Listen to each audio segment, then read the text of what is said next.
Pre samog početka klipa, ako ste veliki Naruto fan i volite da gledate Boruto spoilere, Naruto objave i tako dalje, jednostavno pridružite se grupi Naruto Boruto Balkan.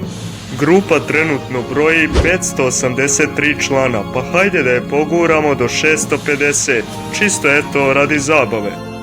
Također želeo bih da kažem da je grupa veoma, ali baš veoma aktivna preko dana, tako da ako ste veliki fan Naruta i Boruta, šta čekate, pridružite se Naruto Boruto Balkan grupi, naravno link grupe će biti u deskripciji ispod ovog videa i u komentarima.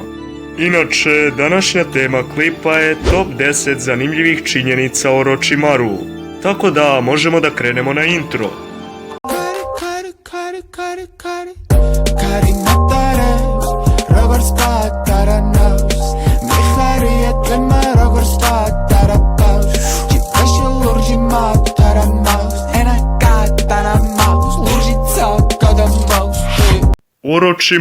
Orochimaru je jedan od 3 legendarna sanina sela Lišća. Sa ambicijom da otkrije sve tajne ovoga sveta, krenuo je da traži besmrtnost, kako bi mogao dovoljno da poživi i ispuni svoj zadatak.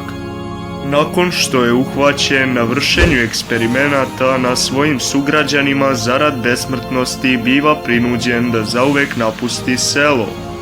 Godinama nakon toga planira konačno uništenje Konohe kao pravi način da se osveti i pokaže kakvu je moć stekao.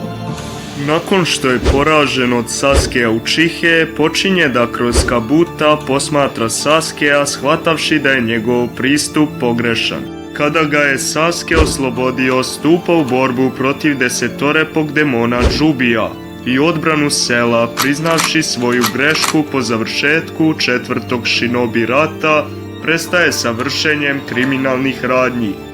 To je ukratko Orochimaruova biografija, a sada prelazimo na činjenice. Najveća Orochimaruova mana je njegova arogancija. Orochimaruova povezanost sa zmijama može biti i ta što zmije u nekim kulturama znače ponovo rođenje.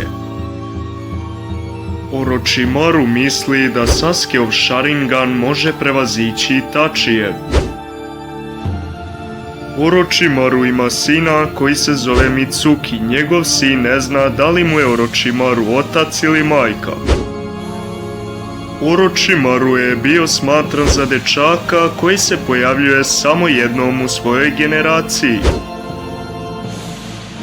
Da li ste znali da Orochimaru smatra da je smrt smešna? Tehnički ako gledamo, Orochimaru je jedini član Akatsukija koji i dan danas živ i pojavljuje se u Boruto serijalu.